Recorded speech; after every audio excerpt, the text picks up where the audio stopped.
1 for yes, press 2 for no. I'll give you the results of that question here in just a few minutes.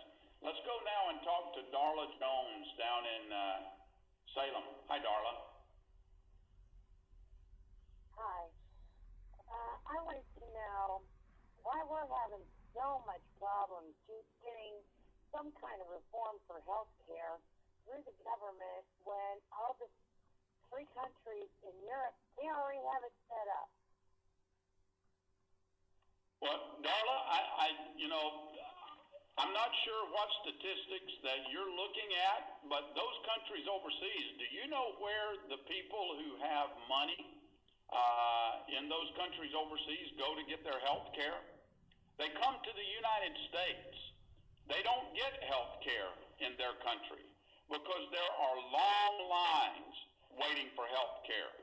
There is rationing, and there are tremendously higher taxes in Europe to pay for that socialistic form of health care that seems to be being imposed on the American people by the president's health care law. We want to put health care back into the hands of the American people. Keep health care decisions between patients and their doctors. Put competition back into the system to drive quality up and costs down. And put in tort reform, lawsuit reform that will keep doctors in the treatment and operating rooms rather than in the courtrooms. That's going to lower the cost of their malpractice insurance. That means they charge you less, and everybody wins. When competition and cost, when competition goes up, costs come down, quality goes up, everybody wins. There's a big difference between what those countries in Europe have. They don't get free health care. They pay for that health care with very, very high taxes, long waiting lines, and rationing. Somebody else in the government telling them what kind of treatments they can have and not have. So let me read you the results of the poll that I just took with you. I asked you if you think the Supreme Court will strike down President Obama's job-killing health care law that cuts Medicare by $500 billion. Over half of you said you think it will. Now, I sure hope you're right, and I agree with you. I am hopeful that the Supreme Court is going to strike this law down, at least partially. But we'll see. More remains to be seen. Let me ask you one more question, and give me some feedback, please.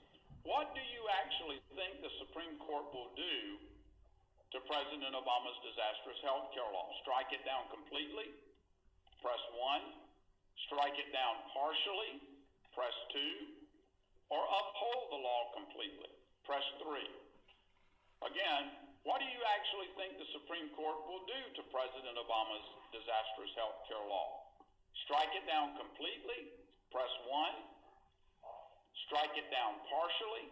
Press 2. Or uphold the law completely? Press 3.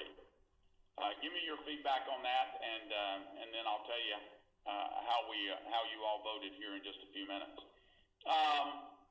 Let's go to our next caller, Susie, down in Steubenville. How are you? Hi, Mr. Johnson. Thank you. It's a pleasure.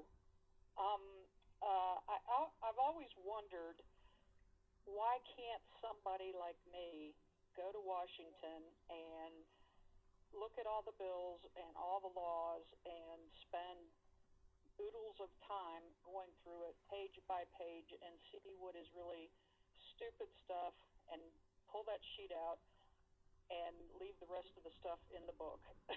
I mean, like paying for a study to see what cow gas has on the atmosphere and crazy stuff. It's building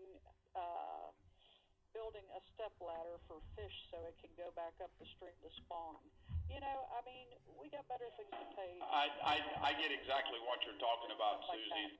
We have seen the federal government in Washington. We've seen the federal government in Washington do some awfully irresponsible things. We saw in that stimulus bill that President Obama, Nancy Pelosi, and Charlie Wilson voted for, we saw nearly $1 trillion spent, over $800 billion spent for just the kinds of things that you're talking about. There are many laws on the books that need to be looked at and need to be repealed. Obamacare, the president's health care law, is one of those. There are numerous other laws dealing with the regulatory agencies like the EPA and the Department of the Interior that need to be looked at and pulled back. The federal government has grown out of control. Never before has the federal government been more intrusive into the lives of the American people than it is today. And that's what I'm fighting to prevent. But here's the problem. The problem is that our founding fathers put a system of checks and balances in place. We have to have cooperation from the Senate in order to pass legislation that would undo a lot of the kinds of things that you're talking about. And remember, the Senate has not passed a budget in nearly 3 years. In fact, they haven't passed much of anything. We've sent them over 30 job-creating pieces of legislation that they let just sit there. We've passed them budgets. We've passed them legislation to reel in the EPA and the other regulatory agencies. We've passed over 26 times either a partial or full repeal of the president's health care law. But those pieces of legislation sit stacked up in the Senate, and the Senate is doing absolutely nothing with it. And they should be held accountable. Harry Reid and the Democrat-controlled Senate, they're calling the shots over there right now, and that's why I believe that your voice needs to be heard, and you know, that's what our election process is all about. So I hope you'll consider that when you go to the polls this November.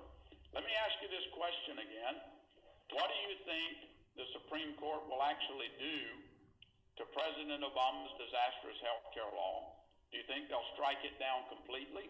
Press 1. Do you think they'll strike it down partially? Press 2.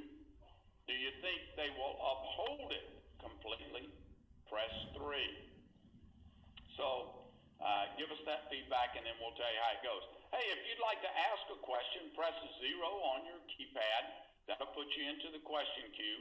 And if you'd like to get on our email distribution list, press 7 on your keypad, and you can give us your email address. Let's go to Patricia in East Rochester.